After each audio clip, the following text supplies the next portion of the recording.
Hello, my name is Dan Hennen. Today is December 19th, 2018, and I'll be doing an episode on the Crowley case updates. Tonight's episode is called Facts and Speculation, Facts versus Speculation. And the reason I'm doing this episode tonight is we're getting a lot of new members to the page, a lot of new members on the group, and a lot of people following this case. Um, and I mean a lot. There's been a whole influx of new people, and what I find is a lot of the various questions and comments, and some of the messages that I get directly, and some of the posts on other Facebook pages and on YouTube is asking some questions that we now have answers to. So since the 4 years now that this has been going on, we've got lab results, we've got FOIA requests, we've got police reports, we've got BCA information, we've got new people coming forward with shedding lights on things, we've got new records, and we've got new information. And with that comes a lot of theories, speculation, facts, and I think it's hard for the new members. This is an overwhelming case. There's no other easier way to put it. There's a lot of tentacles of things going on in a case like this, and it's it's a lot to deal with. So don't take it personally if you're new to the page, new to the site, and new to this investigation.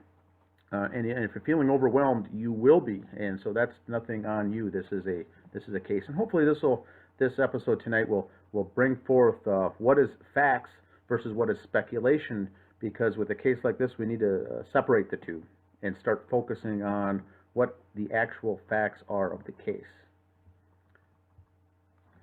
Tonight's broadcast will be done in 3 parts. Part 1, the deal. Part 2, the crime scene. Part 3, banking irregularities.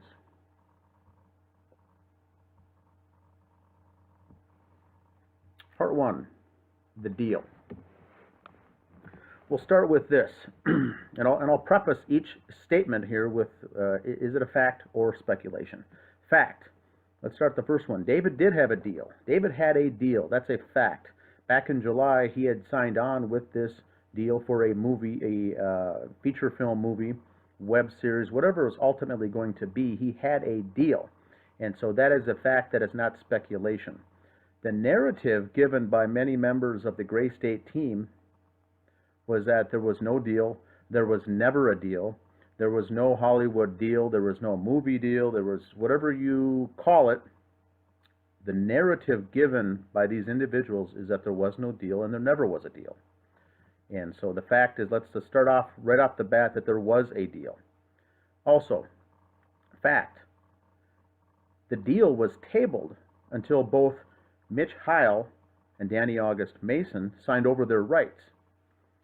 The information was sent out, I think, with an August 1st cutoff date to transfer their rights, to relinquish their rights in the project. And so this was August 1st of 2014. He had the deal basically done in June, solidified at the end of July. Recent paperwork has shown that. And then he sent out the information with these two. The two individuals that I'm talking about had partial business dealings with David and had some overlapping business connections. And so in order to move forward, David wanted to cut the ties from a legal standpoint with both of these individuals so he could move forward with this project. And so until he had the signatures from the legal release from both of these individuals signing away their rights to the project, he couldn't go forward. So David wasn't working on the film, the project, and it was, I would call it, the fact of the matter is that the project was tabled. Now we do also know that the MEG team, the Michael Entertainment Group, or the two Mikes, along with David Crowley, along with David's attorney Adam Gislason, all 3 of these groups and partnerships were moving forward with this project. And so never was it canceled or what have you. It was moving. They were moving forward in the terms of doing it. Next fact: Ranny's birthday. Ranny's birthday was in August of that year. around the same time, and it was awkward. The party was awkward, and that's a fact. We've got that from the documentary, from the people that were there, the commentary that David and Comel were quiet, they weren't talking. We have to remember that Danny August Mason was at that party. He had recently received this legal paperwork to distance himself from the project. So obviously he didn't bring it up. David Crowley didn't bring it up. And yes, it would have been quite awkward at a party at the setting for a little girl's 5-year-old birthday party. And so he had already, we know what the timeline shows that Danny August Mason had received that letter. And I think that's why it was awkward. Comel knew that Danny would be there. She didn't say much. David was aware that they didn't want to really actually bring it up at the party, but it is what it is. And so he was invited and he came. I also would tend to agree that it would have been a very awkward situation. Now, the other Gray State Project members more than likely weren't aware of anything going on behind the scenes, as David kept that quiet also. And so they weren't probably aware of the deal or the legal request and all this stuff going back and forth. Now, the narrative that was pushed, this is important when you watch the documentary or read things out there as far as speculation, that the narrative pushed was that David and Comel were going through some troubling times, and both were quiet that day. And so that information is speculation. That's a narrative that's being pushed. It was an awkward setting, and they were quiet. It had nothing to do with going through problems. Fact, David and Comel were considering buying a home in Burbank, California. This was per an email that was released recently. So after he had the deal, and the deal was moving forward, and after these two individuals would have relinquished their rights, who knows where they would have been? Would they have been living in Minnesota? Would they have 2 homes? Would they have moved to California? But this is also, once again, it's a fact, and that shows, and there's proof that it shows that they were looking forward and excited for the future. Fact, Mitch Heil signed off quickly on his piece of the legal paperwork. And so Mitch received his, signed off, moved forward. Fact, Mason never signed off on his. Now, evidence shows with the email string that was going back and forth that there was a back and forth email string between Danny August Mason, who was a co-creator and lead actor in the trailer and the movie, and David Crowley. They were going back and forth from the months of September, October, November, and December. And so when the bodies were found, Danny August Mason still had never signed off. So we know that to be true as a fact, that the paperwork was never signed off. Fact, David Crowley was working on The Rise in the meantime. The Rise is the documentary portion, side project of the Gray State feature film movie. And so because he couldn't move forward because the project was tabled, because he couldn't do anything on that signed contract deal with Hollywood until Danny August Mason relinquished his rights. Mason ignored that and tabled it and pushed it and pushed it and pushed it and didn't want to face the facts. David couldn't do anything. He was stuck. He decided to put all his time into The Rise, the documentary, The Rise, which had nothing to do with the Hollywood film, and he wanted to get that done and get that out. And in fact had a self-imposed deadline, I think, in the middle of December, to say I wanted to get it done in 2 weeks was one of his posts.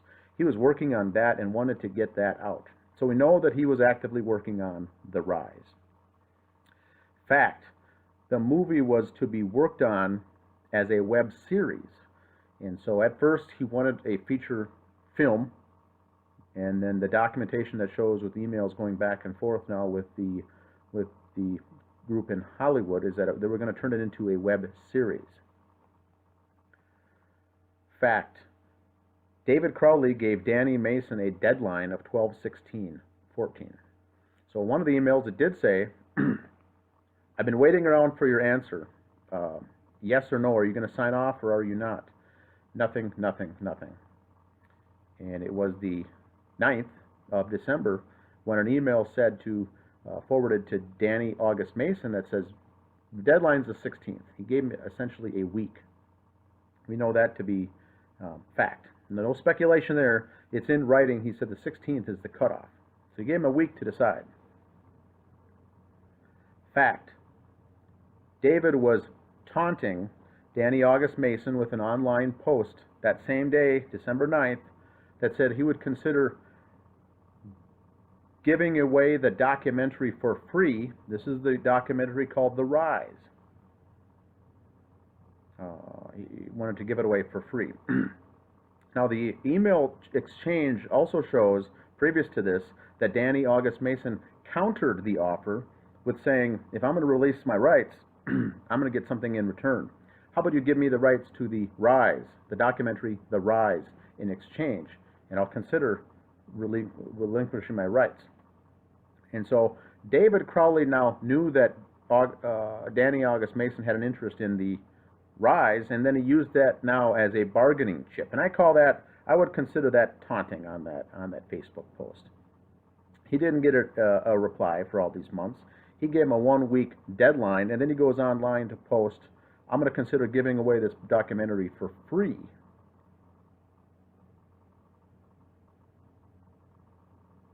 And then Danny August Mason also said, I put in a lot of time and hours and work on this documentary. I want something in return. And so that was, agree with it or not, I believe David was playing some chess moves there to elicit or to force the hand.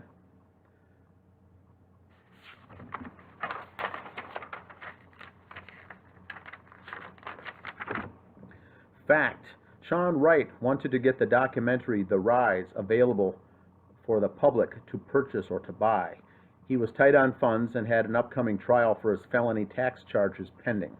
And so that's a fact. He was charged and he pled guilty in March of 2015 with that. He put a lot of time into this as well. He was heavily vested in the documentary The Rise.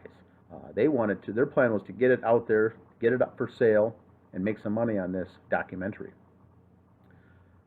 Speculation. David may have been taunting Sean Wright in that very same Facebook post when he mentions, I want to possibly give it away for free. And so there's nothing to support that. I think that's speculation right there, because he was trying to poke and prod both of these guys. At this time, he had already known that his inner circle was infiltrated and he was among the rats, and he was trying to get rid of them. And so he was poking and prodding, I think, looking for answers and looking for a response. Sean Wright had put a lot of time into this documentary, and by putting it out there for free, he wasn't going to make anything himself. And so I think he was looking for, trying to elicit a response from both these individuals. Fact. Sean Wright asks David on social media to be sure that he removes his tax stuff if he does plan on pushing it out there for free. Now that's a fact. We've got documentation that shows that you better remove my tax stuff first, if indeed you want to give it away for free. Now, note the sound and the language of that message. Sean Wright, at this point, it doesn't even care if it's going to be given out there for free. Remember, that was supposed to be part of the package to be sold and make some money off this documentary. It's so important for him not to have the tax stuff out there that he goes out of the way to say, even if you give it out for free, I don't even care. But you dang well better remove that tax information from the version you're currently working on. So we can see here the give and the take, the chess moves that were being done in this operation of these people that knew that they were not getting along and things were coming to a head. Fact. Sean Wright spent several years and many hours working on the documentary The Rise and was very proud of it. We know that to be a fact. Fact. Sean Wright personally followed the various rogue uploads of The Rise on YouTube once folks started putting it out there for free on YouTube. Now remember, after the bodies were found, a couple days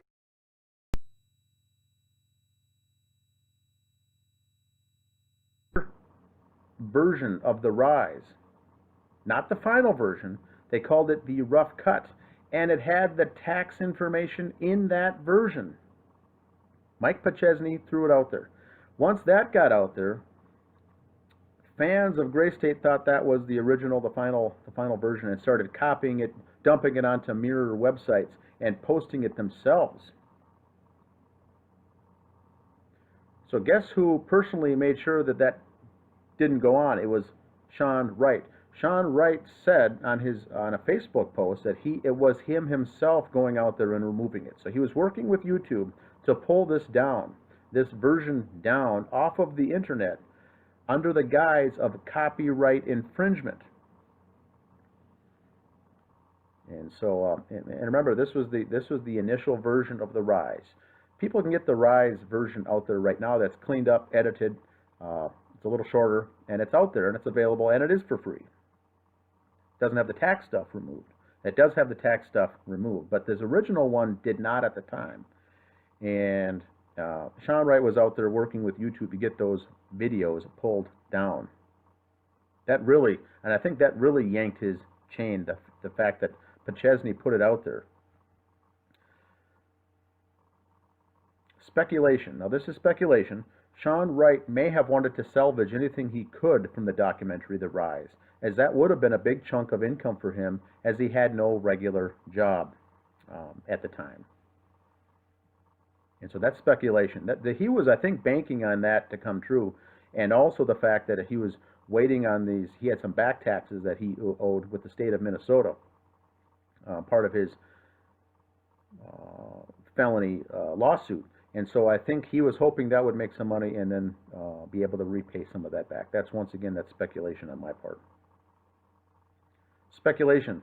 It has been almost proven that Sean Wright was/is a federal informant of some sort. He has a criminal past and began working with the We Are Change movement in roughly 2009. In 2009, when that movement became infiltrated. He moved to Minnesota and didn't seem to hold down any regular job, but always carried cash, and may have been assigned to infiltrate the Gray State project from within, and then report back to his handler on what David Crowley's been up to. That's speculation. And even if that were true, I don't know if there would even be ever a way to prove it to be true, even if it was true. So when he came in at some odd times, he came into David Crowley's life on some coincidental dates and times and came to Minnesota. And so if that was the case, he very easily could have been some sort of informant. Wright has violent tendencies. Speculation. Sean Wright had a motive to kill Crowley, as he had a vested interest in the project and could have used the additional cash. By having a handler at the federal level, he may have even counted on escaping any charges if he did get caught. He may have even considered himself protected in a sense. That's speculation. Fact. Sean Wright had a Twitter account. Fact. Sean Wright wasn't active on Twitter. Wright posted an image of a Christmas tree on Christmas Eve, 2014. Fact. The neighbor across the street from the Crowleys, named Brett Millay, said he saw a figure in the window at the Crowley home on Christmas Eve. That's a fact. Now, the speculation is, here's speculation, was that at the Crowley home David Crowley, or was it not David Crowley? All we know is that Brett Millay saw a figure. Speculation.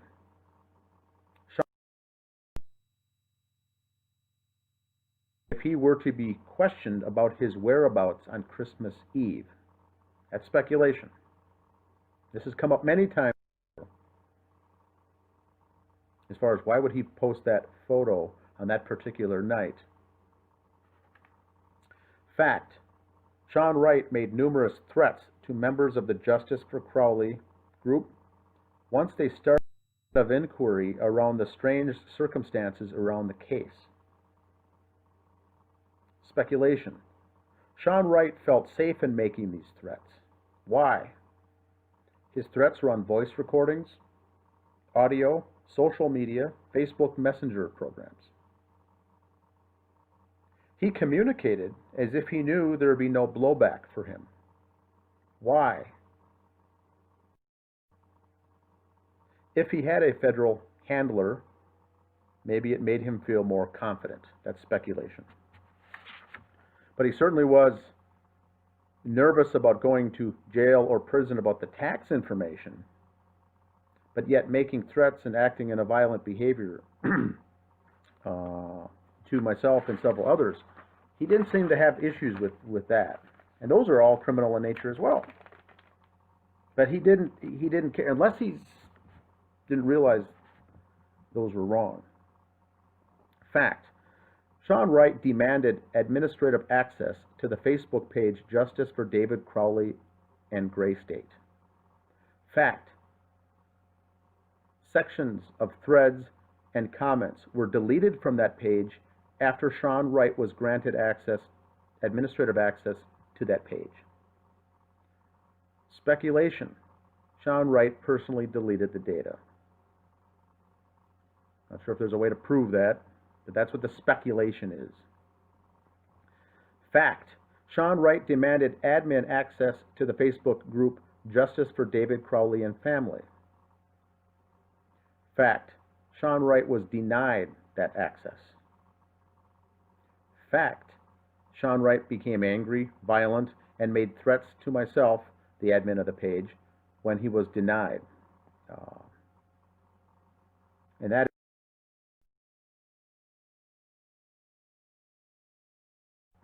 speculation. Sean Wright needed to control the narrative of the case and thus took charge in removing discussions that didn't fit and could have potentially landed him in prison.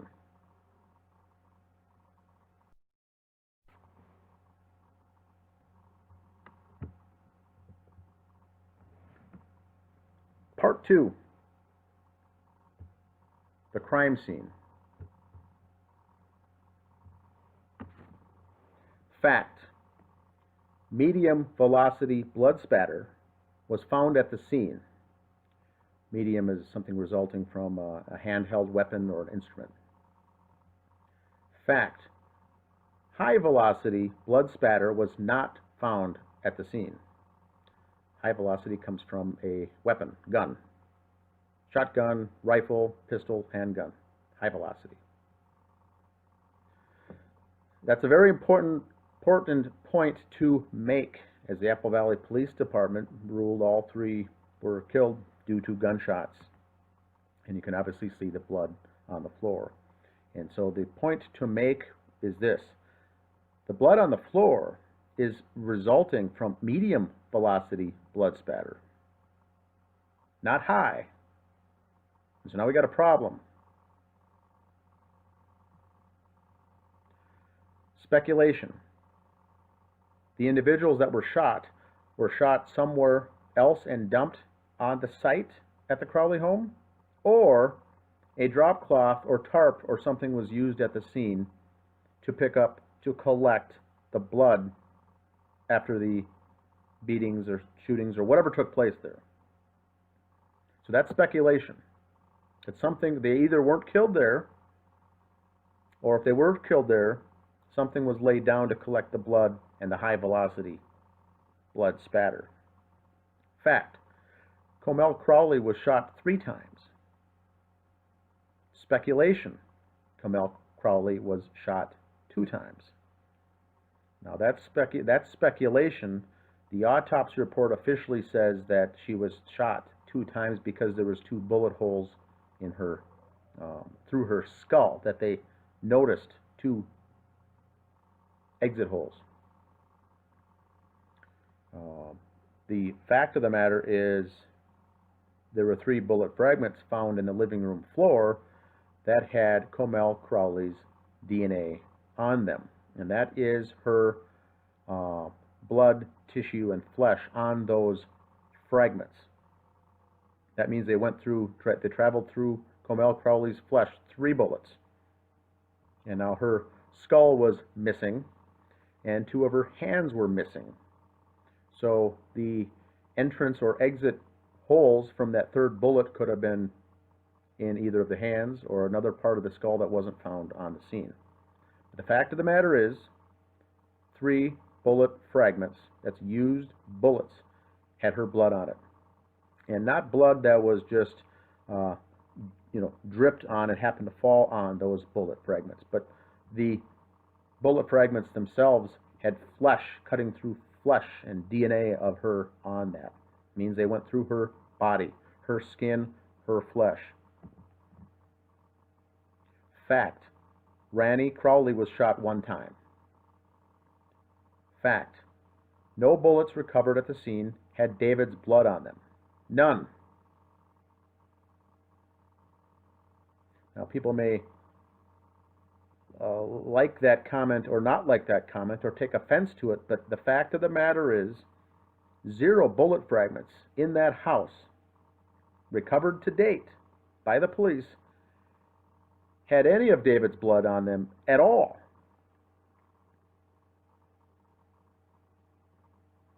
Speculation. David's bullet fragment has either not yet been found or it was removed from the scene. That's the only 2 options. It wasn't found in the house. The one found in the attic didn't go through his head. In fact, that one didn't have blood on it at all. So we got a problem there. Fact: David Crowley's fingerprints were not found on the gun. That's interesting for more than one reason. Number one, you can't put the gun in his hand to do the shooting of anybody that day. And the fact that he owned the gun, that was his gun. There should be David Crowley fingerprints all over that gun. So, was it wiped down? That is speculation. Not a single fingerprint of David Crowley was on that weapon. Fact: the bullet fragment found in the attic never went through any human flesh.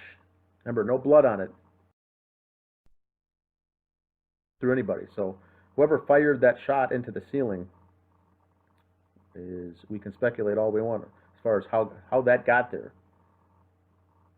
But for police to attribute that bullet fragment as to being the bullet that killed David Crowley is ridiculous. Fact: the bullet fragment found in the attic went through the living room ceiling without impacting anything on the way. Now, that's a fact. It didn't hit anything. It wasn't ricocheted, didn't go through anybody's body, any flesh, didn't hit anything else. It went directly to the ceiling. So why was a shot fired into the ceiling? Speculation. The bullet fragment found in the speculation. Now the police are using this theory again, that David Crowley did all this. And once again, it's a theory. Greg Fernandez Jr. is very good at pointing out the fact that we're looking for evidence and we're looking for facts. Apple Valley investigators say that David Crowley killed himself and killed his wife and killed his daughter. And the bullet that killed him is in the attic, and the gun.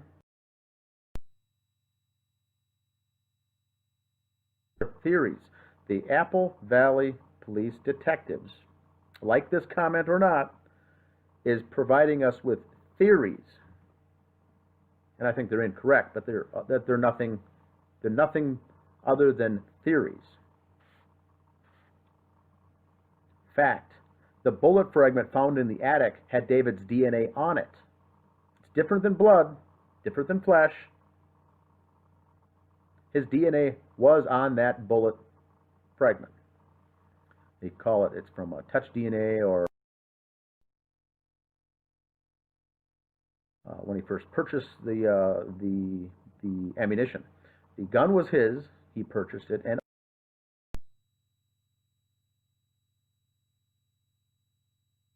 DNA would be all over all of those things. They were his. Fact, Ranny's arm, her right arm, was missing. Fact, Ranny had a fractured rib under her armpit near her right arm.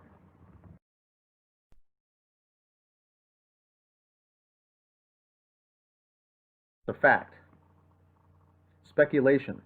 Ranny's right arm was pulled off by a human and a rib being fractured in the process by a person's foot being used as leverage.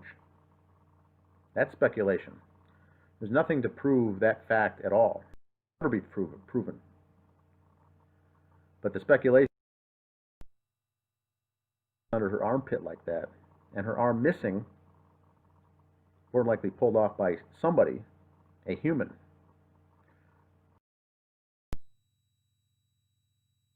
Removed Ranny's right arm.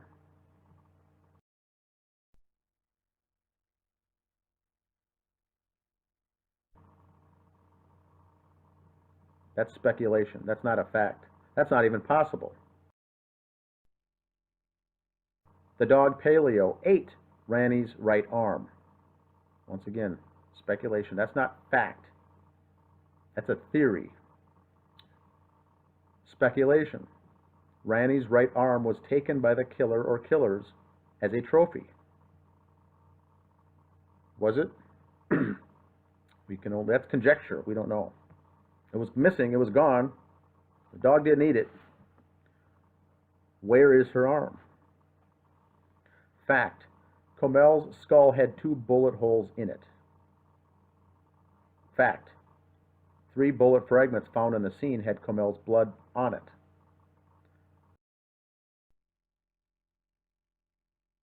Scene. Speculation. The dog Paleo ate both of Comel's hands. Can't be proven. It's not a fact. It may have happened, but as of now, it's not a fact. It's only a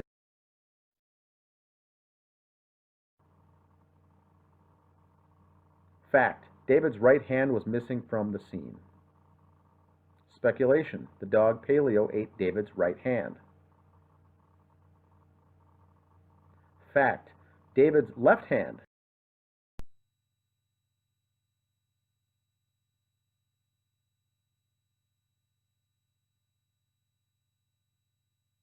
of the back of his head in the remaining portion of his skull. So that's an exit wound coming from the front, exiting out somewhere near the back. That's a fact. Speculation is that David shot himself in the forehead. Suicide in the forehead. David shot himself in the mouth. Suicide in the mouth. Fair enough. That's speculation. Speculation also.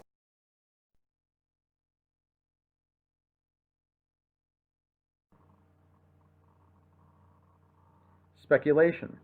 David's left hand was tied up, resulting in being in an advanced state of decomposition. Can't prove it. It's speculation.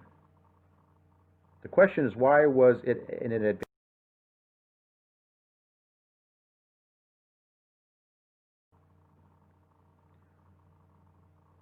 fact?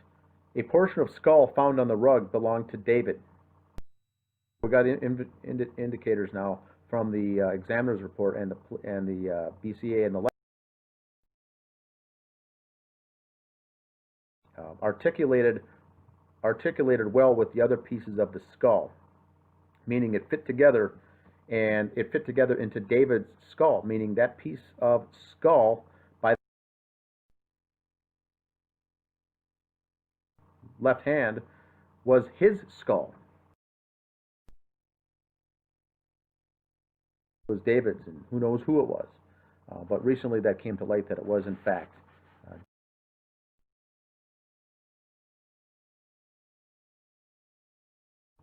fact. That portion of skull had indentations on it, roughly 10 of them. That would not be normal in a normal situation, normal setting. That's a fact. Roughly 10 on that small little articulated skull was indentations. Speculation. David was beaten with a hard-surfaced object. That's speculation. What would cause the indentations? Hard-surfaced object. Speculation. David was beaten while still alive. Speculation. David was beaten after he was killed. Now, we don't know what happened first or what happened last. I doubt someone after they're already killed would have been beaten. We don't know that, so I'm going to call those both things speculation. He was hit with something hard, some hard instrument, some blunt force trauma. And the fact is that he was beaten. Now, did he do it to himself or did someone else do it to him? That's what we need to find out. Fact. Medium velocity blood spatter found at the scene resembles blunt force trauma performed at the scene. Now we'll go back to the blood that's found on the wood floor near the kitchen. There's spray, there's blood spatter. The fact of the matter is, whatever took place to get that blood happened there. That couldn't have been possibly planted. That couldn't have been possibly staged. So, regardless of where the killings took place, the beating resulting in that blood spatter took place in that living room. Fact. Bloody mark on the floor that resembles a footprint was not a human foot. And so a lot of the new members, people coming to the page, remember seeing that footprint and saying, why was David walking around barefoot in all the blood? What, was he nuts? Was he psycho? That was not, the fact of the matter is that's not an impression or an imprint of a human foot at all. Does it look like it? Yes. Did Apple Valley police investigators assume it was a human foot? Yes, they did. That's speculation. Speculation. The bloody footprint found on the floor was made by an adult's hand made to appear as a foot. That's speculation. If you can do this yourself as far as a kindergarten, grade school, elementary school project in a paint class. You can put your hand in a fist, make the toes, make what looks to be a foot. That's speculation. We don't know what it was. It certainly wasn't a foot, but who knows what it was. Odds are that it was made to look that way by using someone's hand. Fact. David's feet were not tested for blood residue. Speculation. It must have been David's footprints because Comel and Ranny had socks on. So this is where we get into the Apple Valley Police investigation, the detectives. There's a blood footprint on the floor. They look at Ranny, who's got socks on. Comel, who has socks on. And say there's David, who does not have socks on. He's barefoot. Therefore, the footmark is his. And so once again, those are all heavy speculation. Those aren't facts at all. If his foot or feet were tested for blood, it could have been in the police report saying we tested it and sure enough, the foot matched. The bloody footprint was his.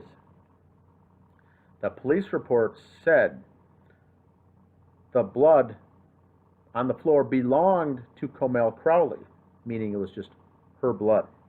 They didn't say who walked in it. They just assumed it was David Crowley or who made the markings. Speculation. David was trying to shoot the dog but missed. There was 2 bullet fragments found on the property that didn't impact human flesh. One in the floor, on the floor under the rug that ended up found in the basement wall, and one in the attic. Went through the ceiling, found in the attic. Those are the only 2 bullet fragments in the house that were used, that were from a discharged gun that didn't have human flesh on them. So the narrative that was being used was David was shooting at the dog and missing, which accounted for these missed shots. Now the attic bullet isn't reasonable to have gotten there from shooting at a dog because it's in the ceiling. The floor, I could buy that. That's reasonable. Speculation. The round fired into the floor was a warning shot for the family to know that the killer or killers were serious. We can't prove that. We can't. That's not a fact. We don't have no evidence to support that. Many have brought it up. I have brought it up, but that is speculation. Some kind of warning shot.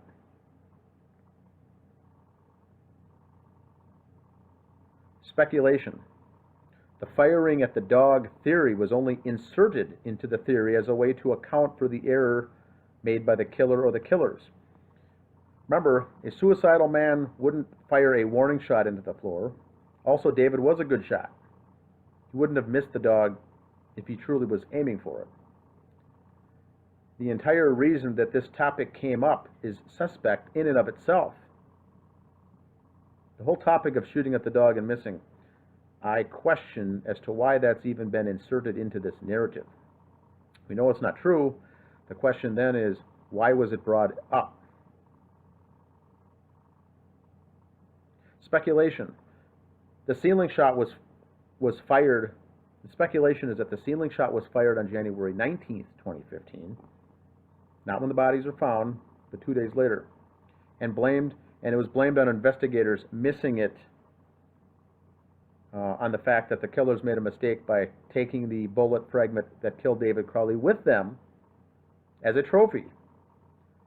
This ploy was needed to ensure the number of bullet casings matched the number of bullet fragments recovered at the scene, which wasn't the case on January 17th, 2015. Now, that's speculation. That's a heavy dose of speculation. But when you do the facts and you do the math and you start adding things up, why was that round fired into the ceiling, and why was it fired on the 19th, if indeed it was? Fact. Investigators left the scene on January 17th with 6 bullet casings and only 4 bullet fragments. So that's a fact. And that is former law enforcement out there, please comment below here. Former detectives out there, please comment below. Is that something that you would normally do, wrapping up an investigation, closing the investigation, and opening it up to the professional cleaners to come in when you don't even have numbers that match, casings versus fragments? 6 versus 4 when they left that day. Speculation. Questions arise as to why the scene would be closed off in a case of this nature when all the bullet fragments haven't been accounted for. Fact. The cleaning company discovered a bullet fragment, the 5th one now, because they found 4. They found a 5th one on January 19th while cleaning as it rolled out from under a rug. And that's a fact. Fact. Members of the Crowley family and members of the Gray State Project were in the home on January 19th. As the evidence supports to show that a neighbor called 911 just prior to 1 p.m. that afternoon for suspicious activity in the home that didn't relate to the cleaners. Now that's a fact. I don't know what the speculation is around that. That could be huge. It certainly should have been a huge point for investigators to look into this as to why they were in the house. We don't know why. We don't know what was going on. All we know is that the fact of the matter is members of the family and the Gray State Project were in that home. Fact. Investigators found the 6th bullet fragment in the attic on February 18th, 2015 from the ceiling shot. So a month later, in 3 different visits to the home, they account for all 6 of the bullet fragments. That to me is very odd. Very strange. Part 3, banking irregularities. Fact. $50,000 was withdrawn in cash at a Wells Fargo branch location in the middle of October by a member of the Crowley family. Fact.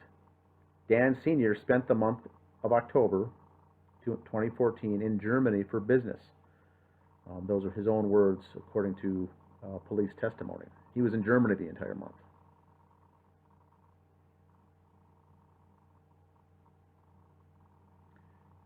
The other interesting thing about that story is that Wells Fargo branch location was in Minnesota.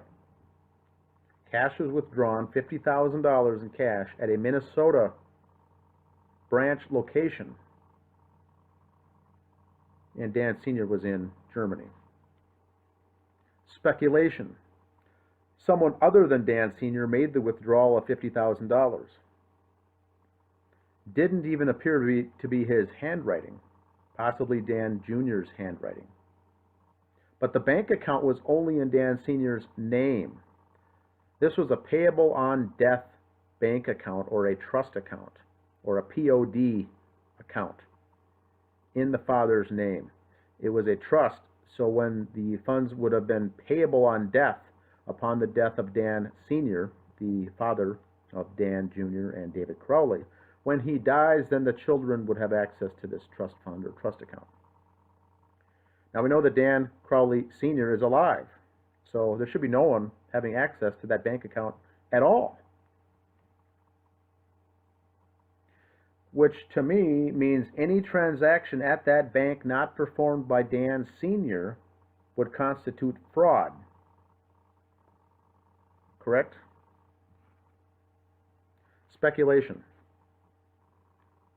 Was the $50,000 cash withdrawal used to pay for hitmen to kill David, or even his whole family? The timing makes sense.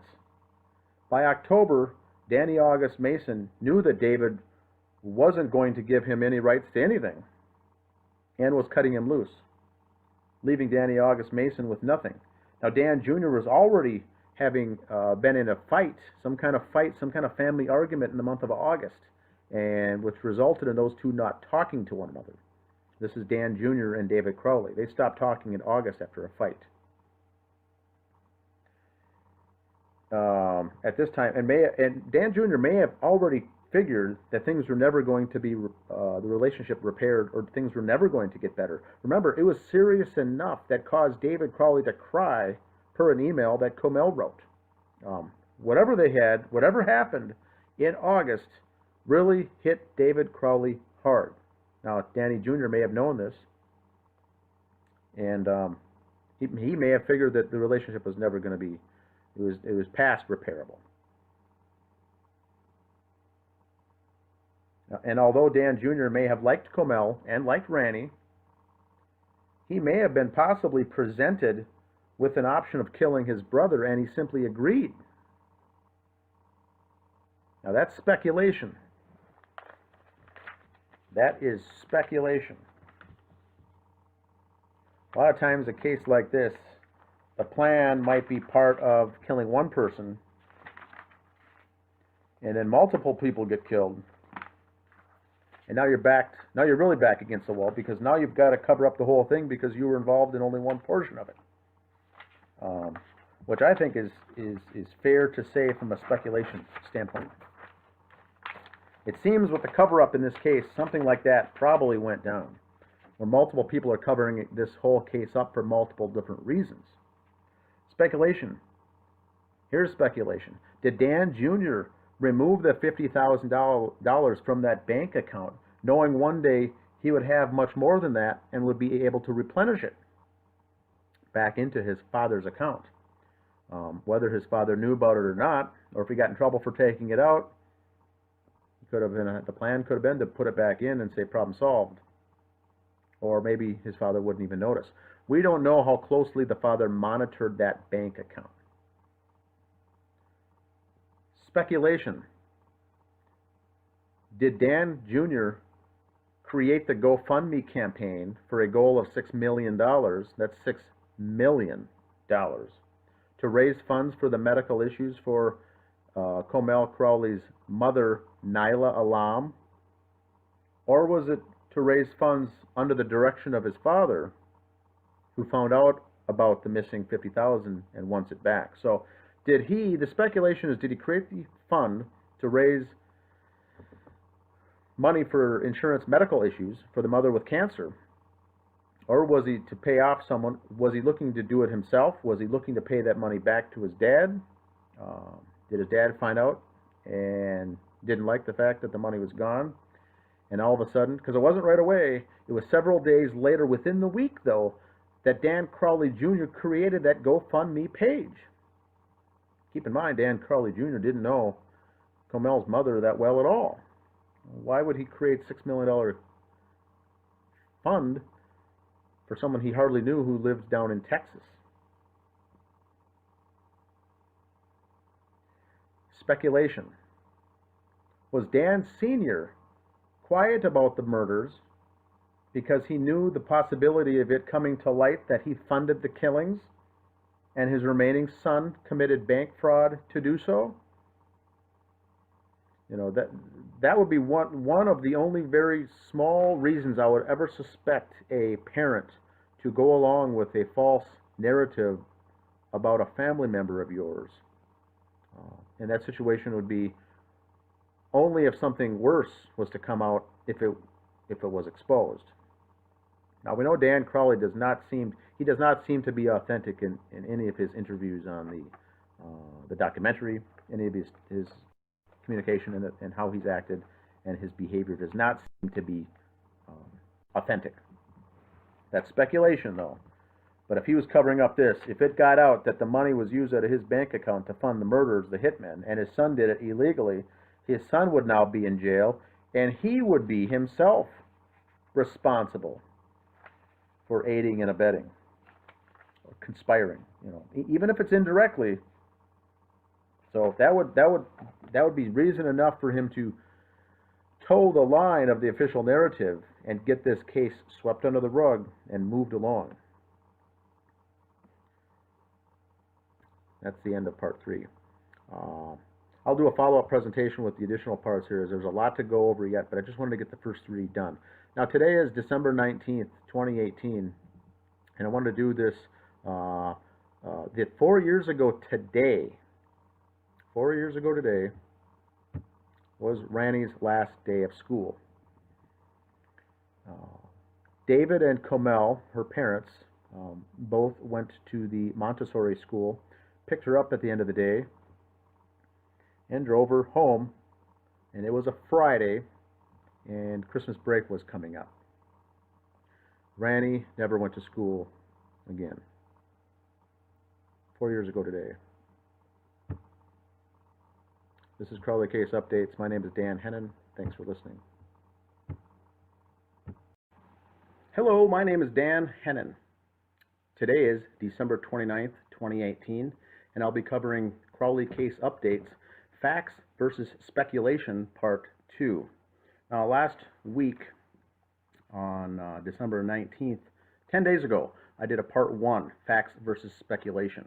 And on the Crowley case investigation, the reason I'm putting this together is there's a lot of new members on the page, Justice for David Crowley and Family. And there's a lot of new people coming on. And there's a lot of confusion as far as theories, speculation, and what the actual facts are in the case. And so last time I broke down some of the information to help clarify, and I'll be doing the same thing today. Now today, Part 2, here's the topics. We did parts 1, 2, and 3 last time. Now today we're going to start with Part 4, the deaths. Why all 3 is the topic. Part 5 is Eric Sayward.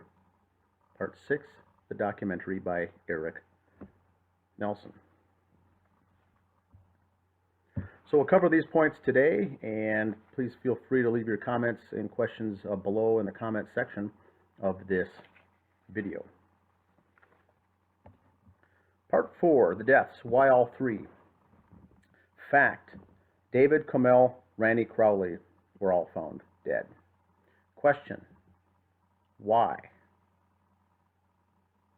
Question: if the Gray State team had issues with David, why not kill him?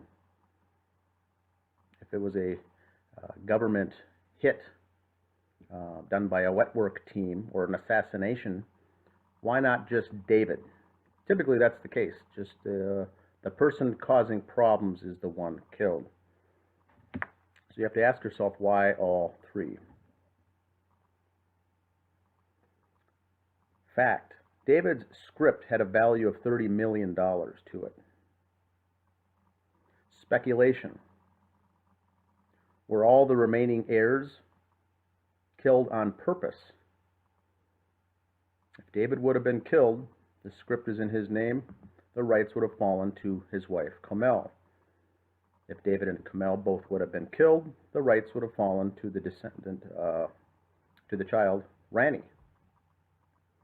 So the speculation is that all three were killed on purpose and needed to be killed, so the rights would fall into the family, meaning Dan Sr., Dan Jr., possibly the sister Allison, but at least it would be out of the hands of David and Kamel. Fact: David Crowley's personal Facebook had content deleted/hidden from his wall after his death. After the bodies were found, content, which means posts, comments, likes, and posts were removed. We don't know if they're deleted. They could have been hidden, but the fact of the matter is they're no longer there. Speculation: someone from the Gray State team accessed his page. Remember now, this is his personal page. Nothing to do with Gray State, the movie, the documentary, any of his work on the project itself. This is his personal Facebook page. Someone accessed the page and removed certain posts / comments.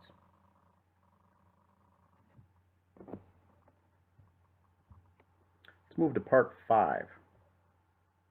Part 5. Eric Sayward. Eric Sayward was a friend of Shawn Bright's, was living in Wisconsin, was a self-described best friend of David Crowley, was helping with the project more on I'm guessing a minimal role, not a main player, but was involved. Fact: Eric Sayward was evicted, homeless, and had at least one warrant out for his arrest in the state of Wisconsin.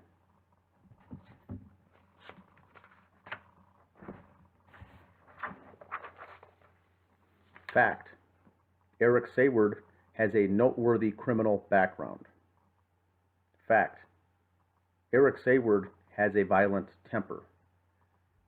Fact: Eric Sayward was discharged from the U.S. military because of mental illness. Speculation: Eric Sayward is a possible paid informant for the federal government. He hasn't held a job, carries only cash, and doesn't have a bank account. Fact: Eric Sayward worked as a rap music producer in a studio in La Crosse, Wisconsin. Speculation: Eric Sayward was using his rap music business as a front company. Speculation: Eric Sayward has a history of violent crimes, but never served any serious prison sentence. Why?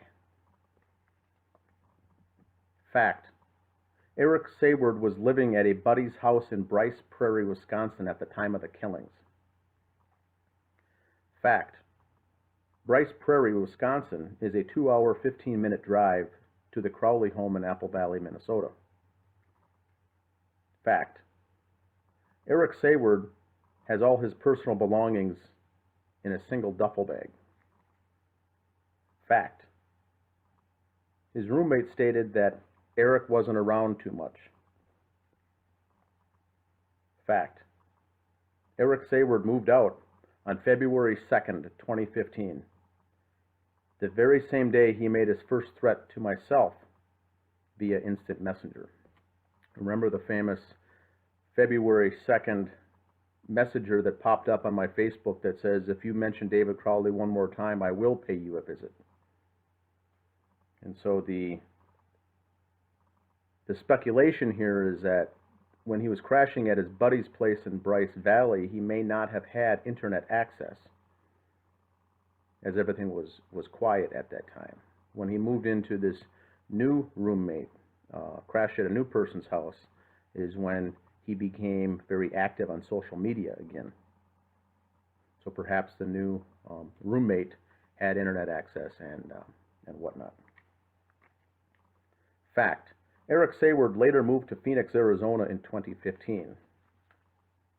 Fact: Eric Sayward's name was never mentioned in the police reports concerning the Crowley case. Fact: Eric Sayward was never even interviewed by investigators in the Crowley case. Speculation: Eric Sayward didn't have a permanent residence at the time of the murders and may have been living in the Crowley home for the 2-week period and then left after the murders. Remember, there's this 3-week window that one could argue that the family was in there being tortured and or beaten and or killed for a 2-week period, and then whoever was in the house left a week. The bodies were there by themselves for a week. The dog was alone for a week. The body's decomposition state progress was roughly 7 to 10 days. It wasn't 3 weeks. There's a 3-week window. If the bodies are only there for a week, what happened in those 2 weeks? Speculation is Eric Sayward didn't have a home. He could have been in there. Fact: Eric Sayward didn't have a girlfriend at the time of the murders and didn't have custody of his children at the time. Therefore, he wasn't accounted for by anyone.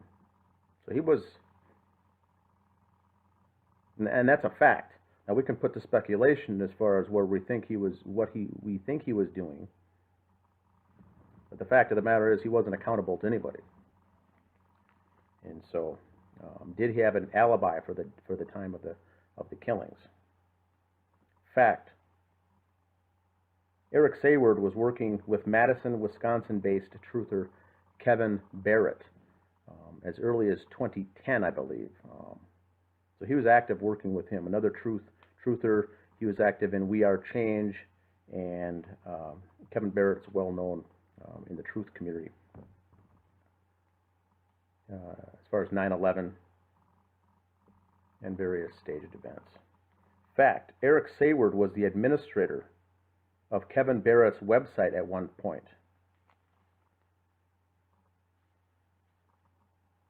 Speculation: Eric Sayward infiltrated Kevin Barrett's business to monitor him. We don't know how those two got put together, but was it part of his job?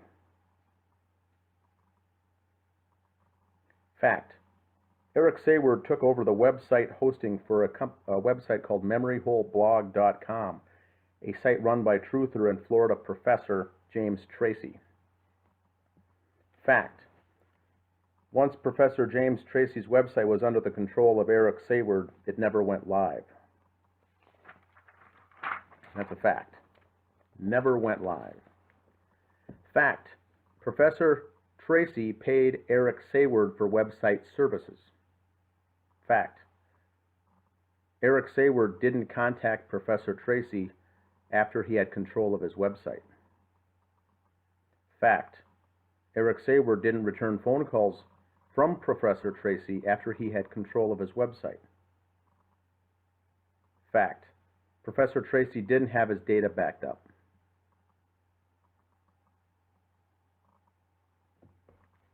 Fact: James Tracy brought a suit against Eric Sayward for damages and to get his data back and his money back. Remember, James Tracy was a leading researcher into the events at Sandy Hook, and this resulted in his former website being pulled down because it had so many views and so many people looking at it.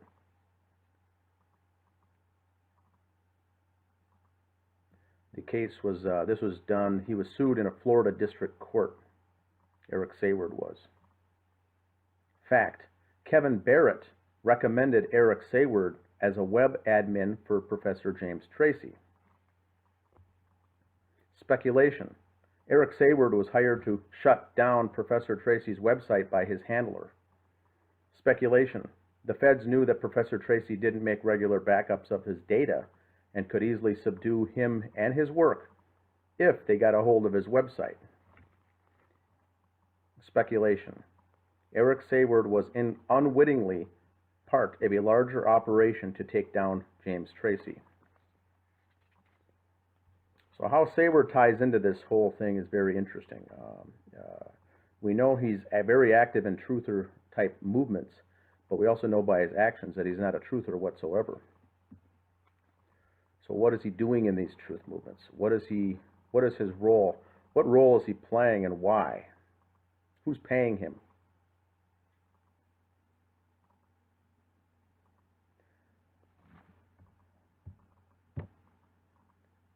Part 6, the documentary by Eric Nelson. This is the documentary that came out called A Gray State. Not to be confused with the Gray State movie that was never made, never produced by David Crowley.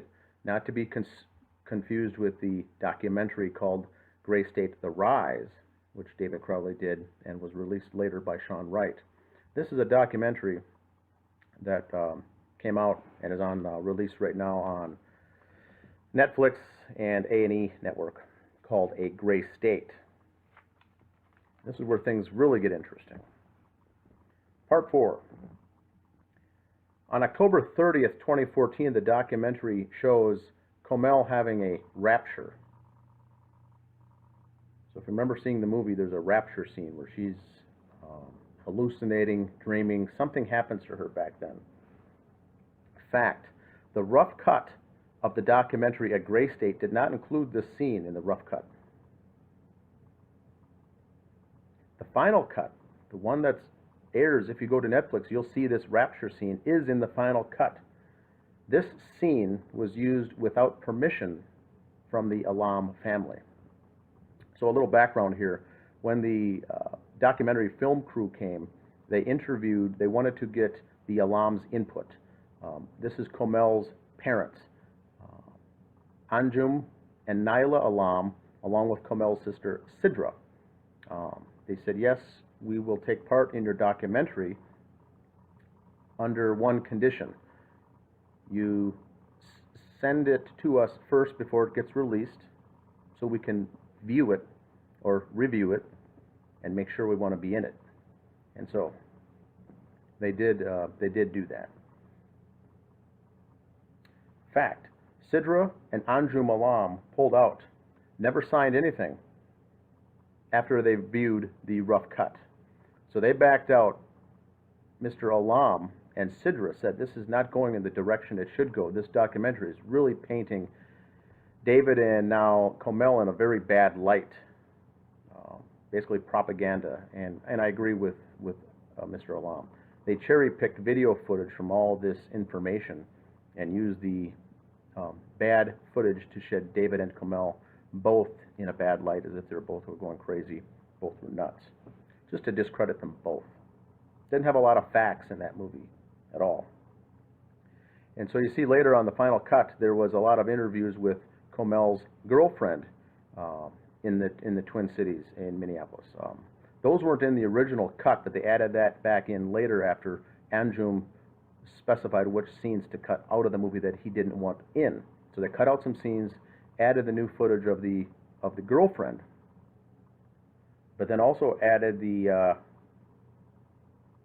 rapture without his permission.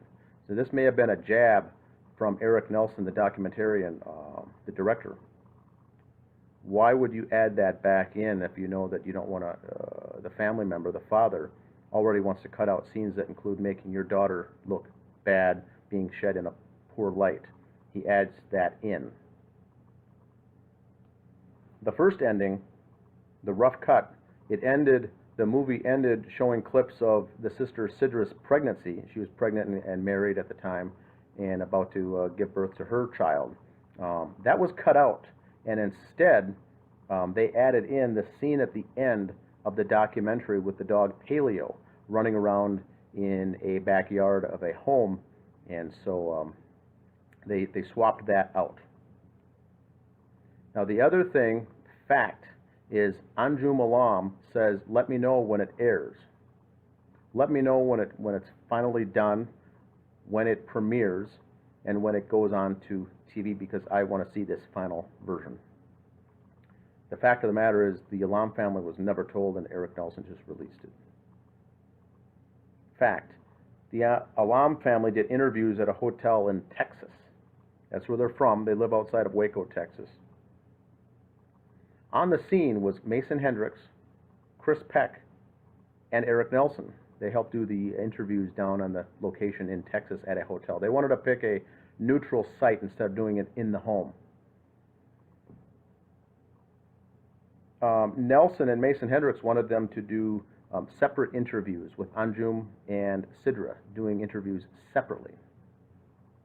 Anjum, the father, Kamel's father, only wanted to take part in the documentary if the interviews were done together, him and his daughter Sidra together. So there were some issues with the documentary, even with the filming back then, as far as how they wanted to frame it, how they wanted to push it, and how they wanted to steer this documentary.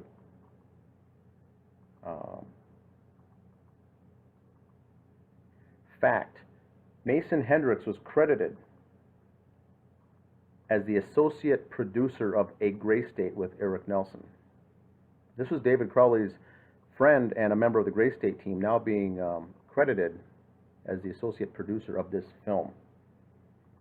Fact, Mason Hendricks' name does not even appear in the police reports. So there's nothing to support that Mason Hendricks was even interviewed, questioned by authorities, or anything. Mason Hendricks was the one who did a multitude of multiple interviews with the media, along with Danny August Mason, in the aftermath of the bodies being found. He certainly would have been someone to question and get his take on it. But once again, his name, if you do a search on the police reports on this case, Mason Hendricks' name does not show up one time. Fact, the film crew for the documentary was in my personal house for roughly 4 hours in June of 2016. Fact, David's weed dealer, his marijuana dealer, Chris Peck, was a member of the film crew that day, unknown to me.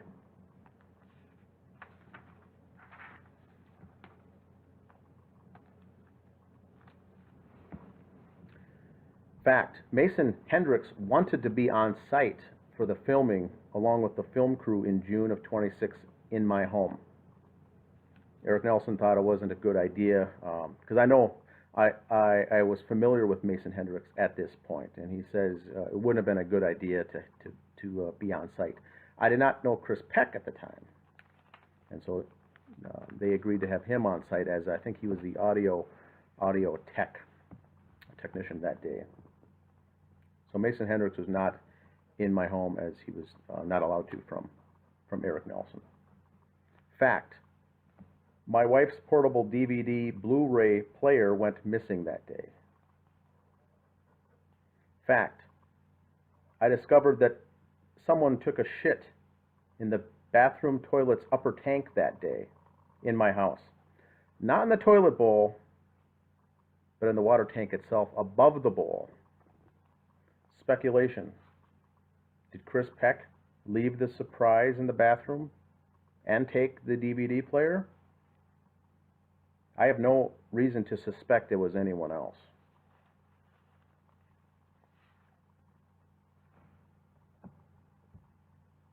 That wraps up part 6, the documentary by Eric Nelson. Very strange indeed. Now, since the part 1 was done, I've got some items that I wanted to add into this as far as the crime scene. I had mentioned, and also I've got to start off with a correction. There was I listed under speculation, I had said that there was David Crowley's skull, the piece of skull was hit with a blunt force instrument. That's a fact. David's skull, there was blunt force trauma. It was hit by an instrument in the back of David's skull. That is a fact. What is speculation? We have to only speculate what tools were used in this attack. The tools that David Crowley was hit with in the back of his skull were consisted consistent with a six-sided socket / ratchet, or a specialty lug nut wrench, or a specialty Allen wrench.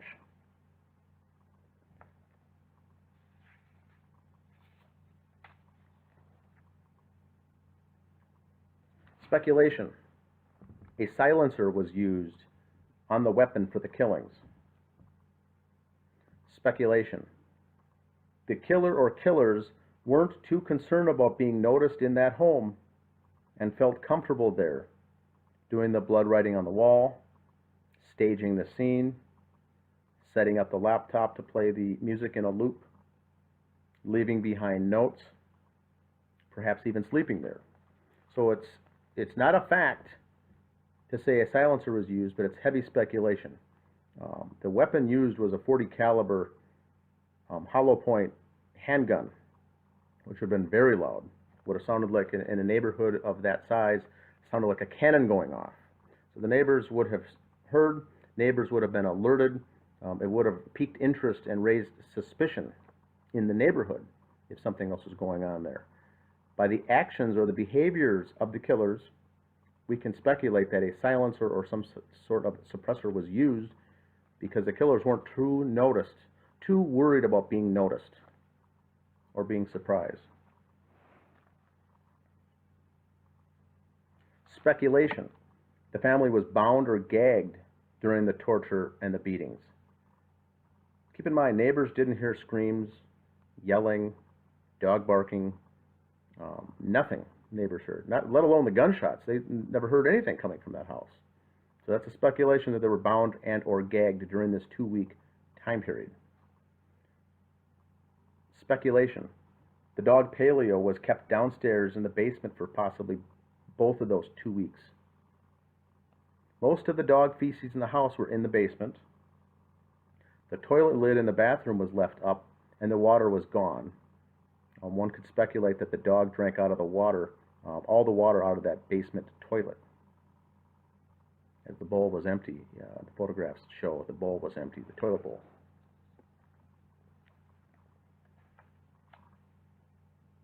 Fact. Marijuana or weed was left out on the bedroom dresser. That's crime scene photographs show that weed was left out.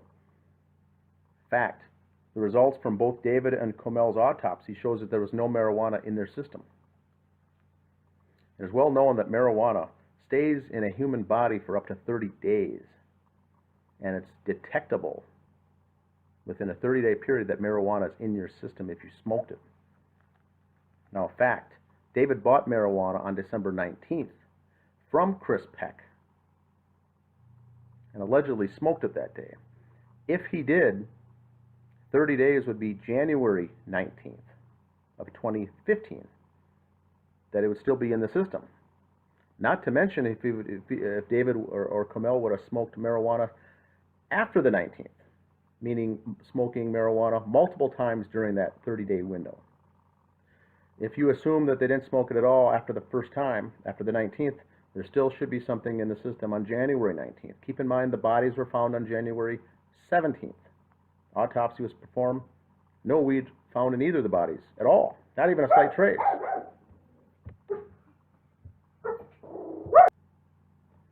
Now the speculation is because weed was out, David and Comel apparently didn't smoke it. Speculation is that someone else in that house was smoking weed during that time frame and left it out. Also leaving it out to help stage the scene and paint David and Comel as drug users to discredit them. But if someone was smoking it in that house, it was someone other than David or Comel. Fact. David's gun safe near his bed was opened. Fact. David's gun safe could only be opened by his fingerprints. It was a gun safe that was activated from the fingerprints of the owner. Speculation. David was forced to open the gun safe. Speculation. David's severed hand was used to open the gun safe. Now both of those are speculation.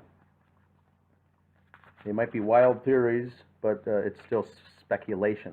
We don't have any where to state that that is fact. We know that the safe was open. David's left hand was still on his body. If it was something was severed, it had to have been his right hand. Note, fact, the note on the desk on the office said, "Submit to Allah now." Now the fact is the blood print or the fingerprint on that piece of paper was in fact David's. So the speculation is that David did in fact write that. The speculation is, was David forced to write this? While he was still living during this 2-week period, did David actually write it?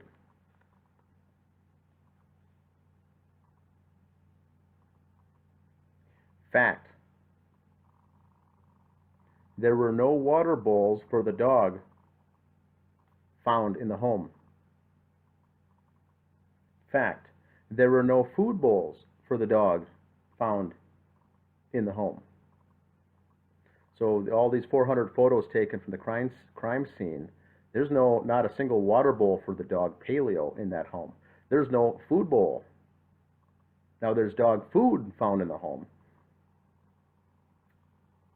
But the interesting thing is to look at when you see the crime scene photos is always to look for things that are strange, not a place, and also look for what's missing. 400 crime scene photos, every inch of that house was photographed. There is not a single water bowl or a dog bowl in that home. Who took them? They obviously would have had them at some point. Why were they removed? Speculation. The basement door was opened once the killers left the scene, as there was small amount of dog feces in the upper main level floor of the home. Most of it was downstairs. So if the dog was down there, locked up, door shut for a 2-week period, was there 2/3 of the feces in the house found in the basement? Yes. Looks to me like it was. And then was the dog let back up after the killers left? Speculation, but the amount of feces supports that.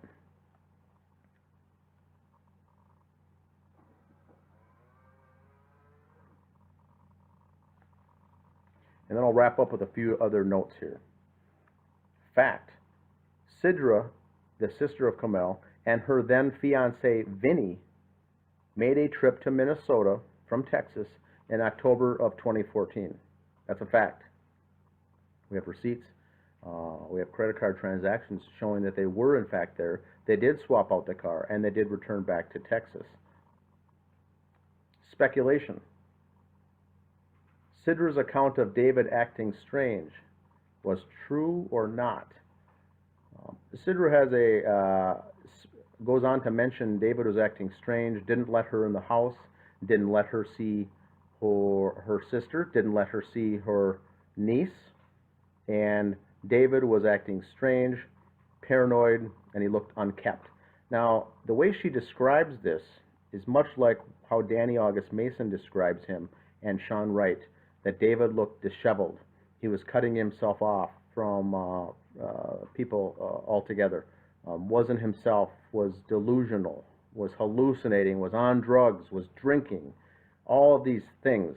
So right now we have to consider the fact that the testimony that Sidra gave during the time of her visit in October 2014 to the Crowley home is now speculation versus fact. She said that what was left behind in that car was a photograph of the family with a note on the back where Kamel wrote, "I love you and Mom." Doesn't say anything about the dad. But when you ask Sidra for this photograph, she doesn't recall having it. She doesn't recall where it went. And she doesn't have it. So it gets into this fine line of what's fact versus speculation. We do know that Sidra called 911 when she was there. She stopped into the Apple Valley Police Department in October of 2014. That's a fact. She called 911 because she thought that the car was not acting right and it didn't seem right. That's a fact. There's a record of her calling 911. But her description of David being a whack job, is that now true or not? That's what I'm calling speculation. Fact. There were lots of black hair found in the scene in the living room. Speculation. Was it pulled out of someone's head? If it was, there would be the root of that hair attached with the skin and the root and the DNA and whatnot attached. If there's evidence that it was yanked out or pulled out during a torture or a beating. Speculation, though, the hair was cut off. The large amounts of black hair was cut off. There was a knife found at the scene. There was also a scissors in the kitchen. Did someone go and cut all that hair off? Those two are speculations. All we know is there's a fact of lots of black hair found at the scene, and we don't know if it was cut off or pulled off. It would be interesting to know what it was, but it seems to be Comel's or Ranny's hair that was found in that living room. It wasn't David's. So that is all for today. Please leave your comments below and with your questions and comments. My name is Dan Hennen. Today is December 29th, 2018, and this is Facts versus Speculation Part 2. Thanks for listening. Hello, my name is Dan Hennen. Today is January 6th, 2019, and I'll be providing updates on the Crowley case. Mainly, this episode is being in response of the Catherine Michelle's video where she heard back and had a conversation with lead Sergeant Gummert, Apple Valley Police Department, lead investigator, Sergeant Gummert. And in that response, there was a couple things I wanted to clear up and clarify. But before I did that, I ran this forwarded this video to a friend of mine, a former retired Minneapolis police detective from the Minneapolis Police Department. Former detective, retired. I said, watch this and let me know your thoughts, and let me know as a sounding board some of your thoughts on number one, his response, number two, her questions, and number three, what to do next. So I wanted to get his take on this. And here's what he had to say. Number one, he recommended finding out which particular detective was in charge of doing the investigation on that piece of skull. He said that would have been something assigned to one of the detectives to look into it, to find out how whose body it relates to, whose skull it came from, if there was indentations or beatings on that, how many there were, what instrument did it, and if there wasn't, there would still be someone assigned to that particular piece of evidence. He said, I would find out which detective was in charge of that piece of that skull. The video shows that there was 10 to 12 indentations of a blunt force instrument used on that piece of skull, which we found out in the reports belonged to David. And if David Crowley had a blunt force trauma to his skull, did he do it himself or did someone else do it to him?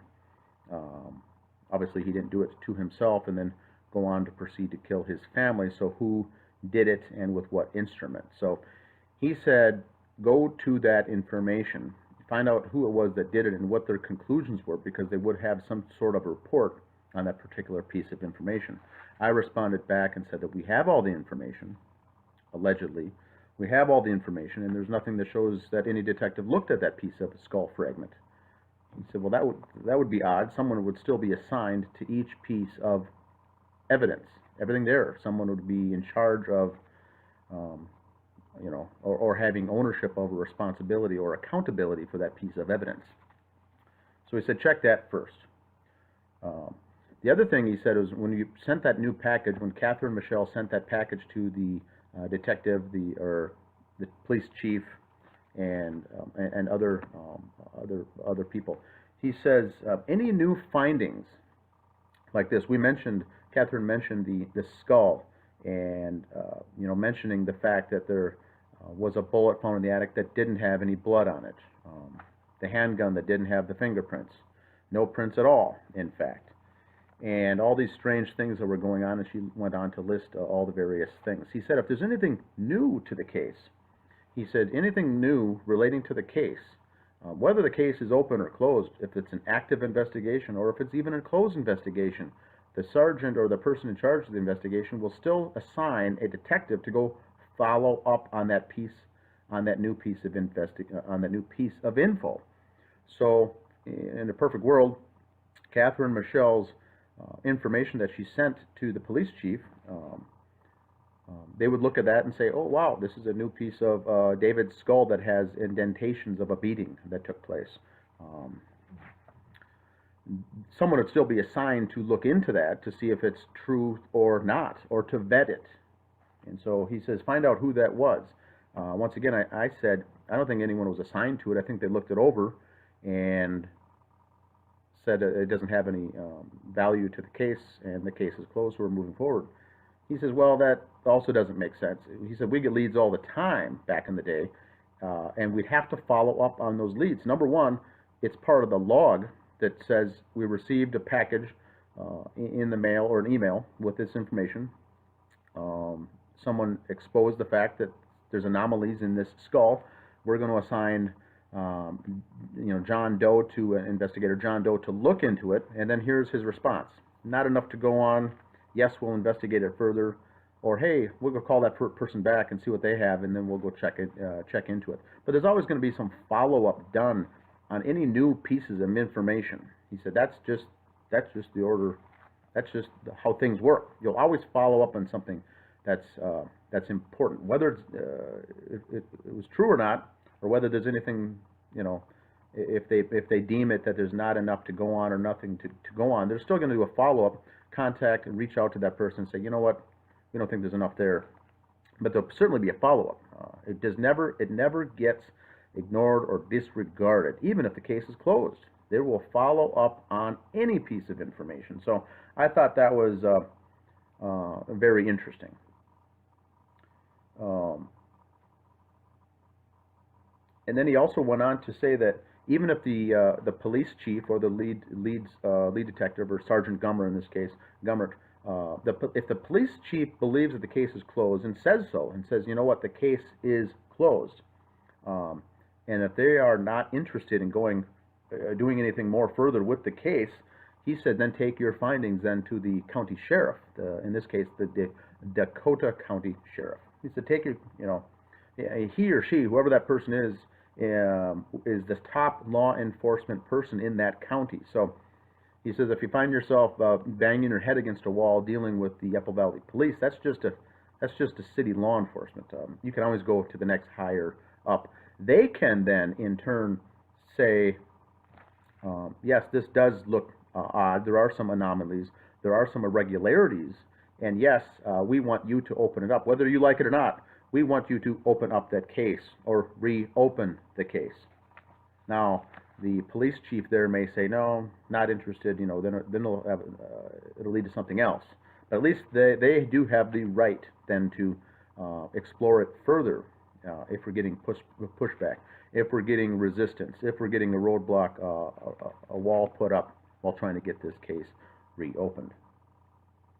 And the last thing then that he said is, even if you get no luck there, you can still go to the Minnesota State Attorney General. So I think Catherine was right in what she did. She took it to the police chief. She sent the information to the Dakota County Sheriff's Department, and she sent it to the Minnesota Attorney General. So I think everything she did there was correct, and the order and the procedure that she did was correct.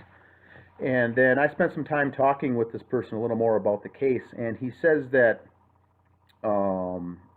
we have to get, once again, squared away on our verbiage, our nomenclature, and what words we use here as, putting together YouTube channels and putting information out there on a case like this for a Facebook page or a Facebook group.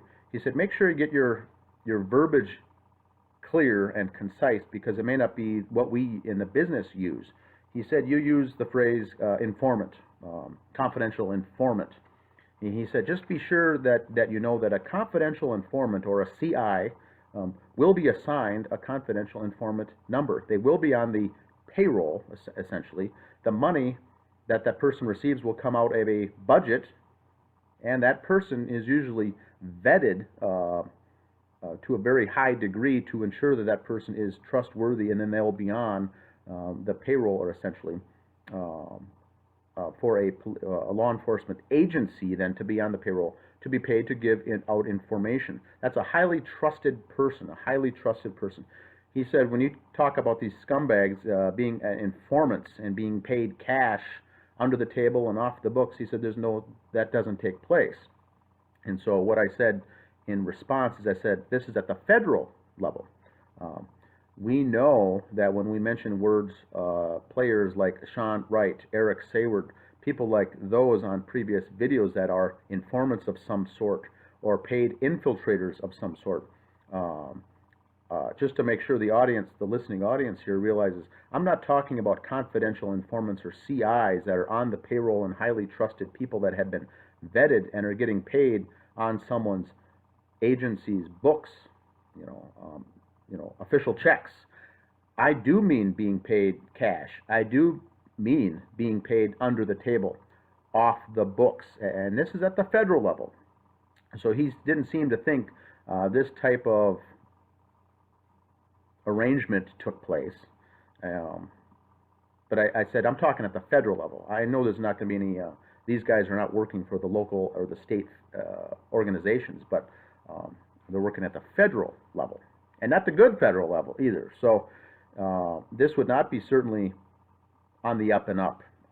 And so when I mean there is, I'm talking at the federal level, and this is by, just to clarify, I don't want to say the bad guys or the rogue elements of the federal agency, but I'm not talking the good guys here. And so if these guys are indeed some sort of informants or paid, this is not the good kind of the respectable people. These are the people, the low life scum that are in these roles. And there's certainly this type of arrangement does exist. So this is what I was trying to explain to him and explain to the listeners of this case, that these guys, they're not on the up and up. They're not being paid certainly on the books, and they are being paid, if this is the case, which is speculation, it would be cash. That's why these people, that's why they have these people, that's why these people are controllable, because of that. They don't have bank accounts. They don't have necessarily checking accounts. They are being paid cash, and they are there to do something that's not on the up and up, such as our case here. So I just wanted to clarify that. He also said that if this case, the Crowley case, if it was being actively covered up, he said the case would remain open. The investigation would remain open. He said any case that's open, the general public can't get at the data, they can't get at the reports, and they can't get at the information. That's why they keep it open. I said, well, this case was closed a couple of years ago. He said, well, then I have a hard time believing it's being covered up, because that's the general rule of thumb. They will keep a case like this open, and therefore no one can get at it. He said that if this is closed, go out there and get the information. I responded with, yes, we've gotten the information, we've gotten the reports, the police reports, the supplemental reports, the BCA reports, the Dakota County Electronic Crimes Unit reports, the lab, the autopsy. We have everything because the case is closed. He says, I think it's very hard that a cover-up in any situation like that would be in any case that is closed, because they're allowing you to see the data. If there's a cover-up, they wouldn't want you doing that. So we agreed to disagree on that. Now, he did go on and put a disclaimer on there and qualified that statement by saying, if there is a cover-up, let's say, for instance, hypothetical, this case is covered up, and it's covered up at the federal level, you may run into a case like that where it is ordered, the cover-up is ordered at the federal level. And if that's the case, a couple of guys will walk into the police chief, flash their badges, and say, we want this case hushed up. You're going to close it up as quickly as you can, and we don't want it to drag on. Brush it under the table and close it. He said, if that's the case, top level, and persons below that would not even probably be even aware of it. In other words, there wouldn't be a meeting with the dozen detectives on the police force sit down, everyone, and shut the door and say, by the way, we're going to cover up this case now, so everyone please keep your mouth shut. He said the only person that would even know would be the police chief. And in this case, I think there's two captains in that department, but he said a person such as Gummert, the sergeant of the detective unit, he just manages a group of 5 or 6 people. He's just the manager of that detective unit. He would certainly not be involved or even know about it. So he said, if anyone, it's Chief Reichgel and Mr. Bermel and Captain Francis and Bermel. But it's the police chief. He said if there was some type of arrangement like that done at the federal level. Now, we have no evidence that anything done here is at the federal level. But if we remember back the information, whether it's disinfo or misinfo from Mason Hendricks, Sean Wright, were saying, look, the feds are involved in this. The FBI is involved. The Department of Homeland Security is involved. We don't know if that was true information or not, because we can't trust those individuals. But that's just food for. That's what his take was. He said certainly the individual detectives wouldn't be aware of anything. They're just doing their jobs. The actual sergeant of the detective unit himself, in this case, James Gummert, would never be the wiser. He said that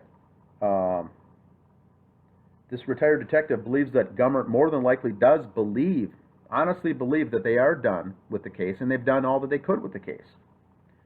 And he isn't aware of any cover-up. He's probably telling the truth when he tells Catherine Michelle that there's no cover-up here. There's nothing. We're not hiding anything. It is what it is. The case is closed. He said he believes that Gummert is being honest in that answer. Keep in mind that he's also a pawn and would be doing whatever his commanding officer tells him, and he wouldn't question it. Now this relates. My friend, the detective, retired detective, said that this relates to a chain of command, much like the military. You have a chain of command in the police department, and you do what your commanding officer tells you to do. You don't think about it. You don't think, is this right? Is this decision wrong? Should I do the right thing? Should I do the wrong thing? You do it. You do what you're told. And the people beneath you do what you tell them to do. He said it's a chain of command. Your commanding officer, whoever that is, you do what you're told. For instance, James Gummert would not go to the police chief and say, you know what, something smells fishy with this case. I think that something's up. It doesn't smell right. The evidence just doesn't add up. He would deliver the reports, and if the police chief says the case is closed, he moves on to his next case.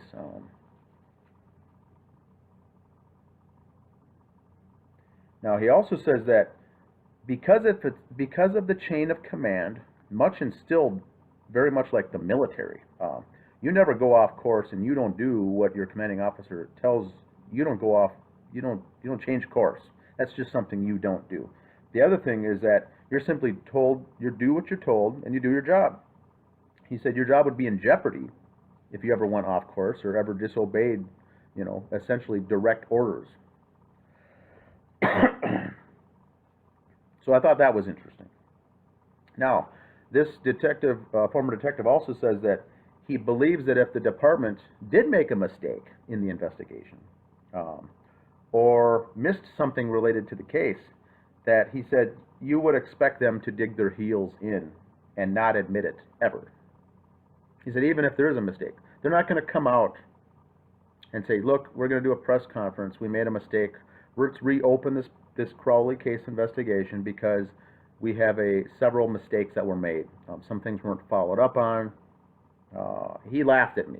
He said, you would never, he says, no, Dan, you would never admit your mistakes. He says, there's such a thing called respect, and the other thing to keep in mind, he said, with police and law enforcement in general, much like the military, you're very proud. You also have a sense of control. Control is big with these people. He says, you're giving up control if you're coming out to admit that you're wrong. He said, you'll never see that.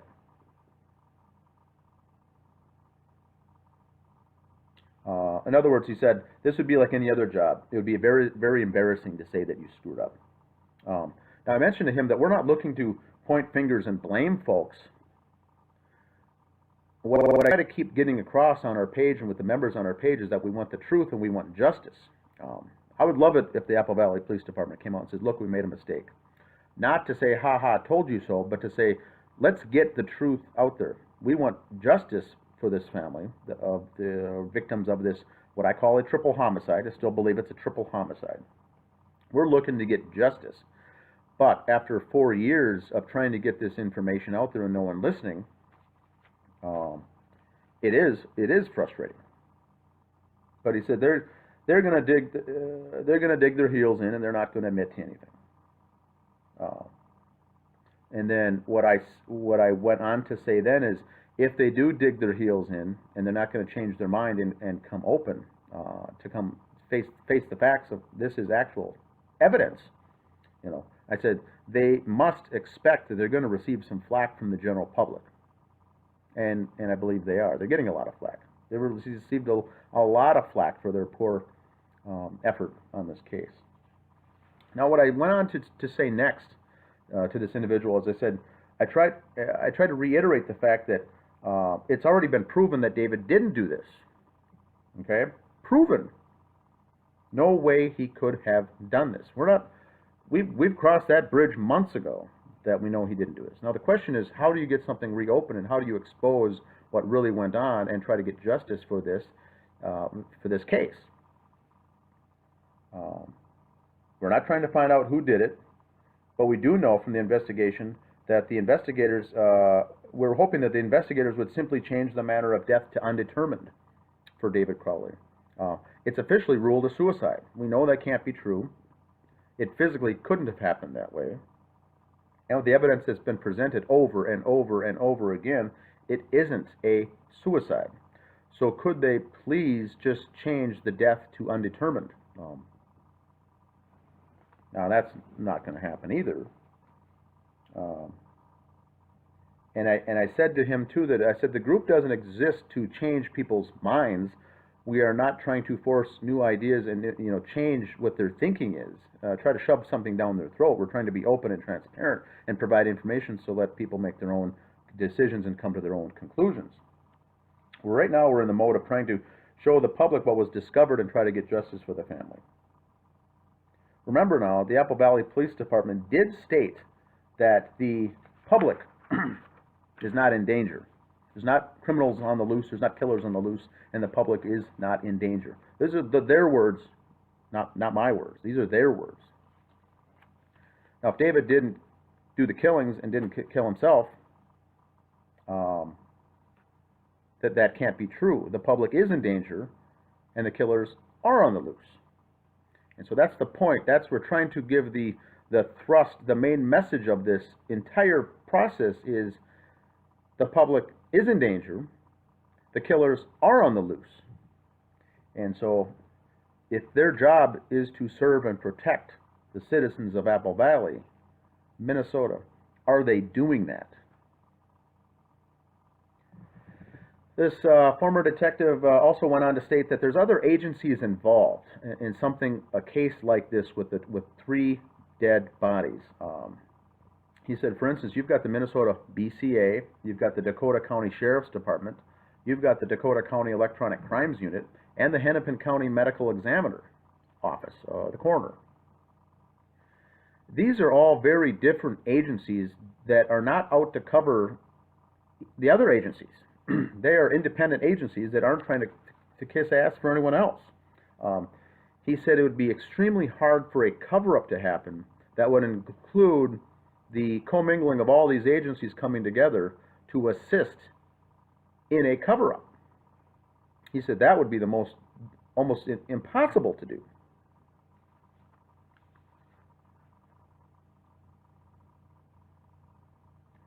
Now, I mentioned the last of all, I went on to go over a topic of being a police officer, being a law enforcement person, taking the oath and going,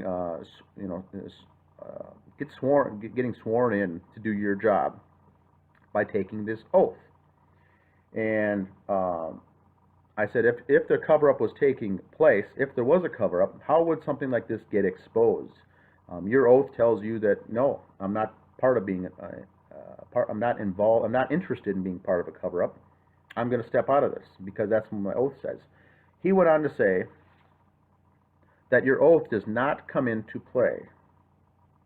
It isn't even considered. Most don't even remember what the oath actually says, but it is considered part of a ceremony when you get sworn in and you get your badge. That is it. So this blew my mind, right? He says, no, the oath. I said, but you guys are held to a different standard. If you're a detective, a law enforcement officer, a patrolman, sheriff's department, any sort of law enforcement, you take a sworn oath to get that badge. That is up there. That's it. That's a whole nother level. He says, no. Your job is just like anyone else's job. You're there to get a salary. You're there to get a check. You're there to put food on the table. And when the day is done, you go home. He had mentioned it's similar to a politician getting sworn in to take office. It means nothing. He said, look at politicians. They're corrupt and they're dirty. They don't care about the oath. Similar to, I took that as something that was similar to as a student in school growing up, elementary school. Every day you stand up, you do a pledge of allegiance to the flag. I don't know what the words mean, what they are. I also didn't care at the time. He said it's the same thing as that. You don't care. It's just a motion you go through.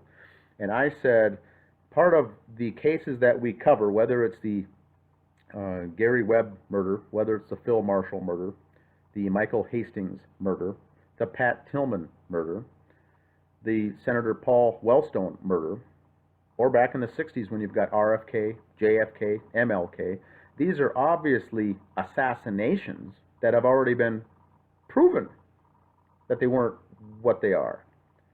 And so these aren't just conspiracy buffs out there pushing hot air for those to, maybe they'll listen and, maybe they'll change their minds.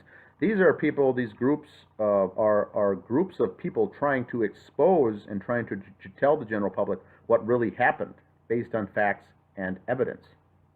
And so much like the case is here, we are not here. Believe me, we've got better things to do with our time than follow a case like this that none of us even know the participants or the victims. The point here is that it is a fact and that it is evidence that this didn't happen the way it is, and how do you open a case like this? And so this person says, I don't believe Gummert believes that. He's thinking he's trying to, in his mind, he goes, it's probably just Gummert placating this group because he doesn't believe it. And so that's what I got into with him. I just asked, I said, what do you do?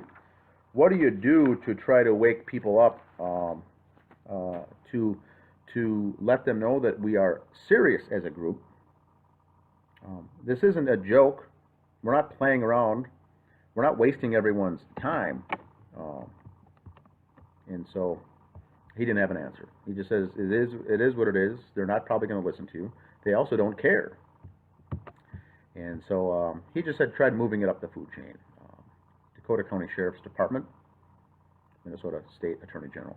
Hopefully this cleared up some issues we had with the recent statements by Sergeant Gummert. Please leave your comments below or your questions, and hopefully this added some value. Thanks for listening.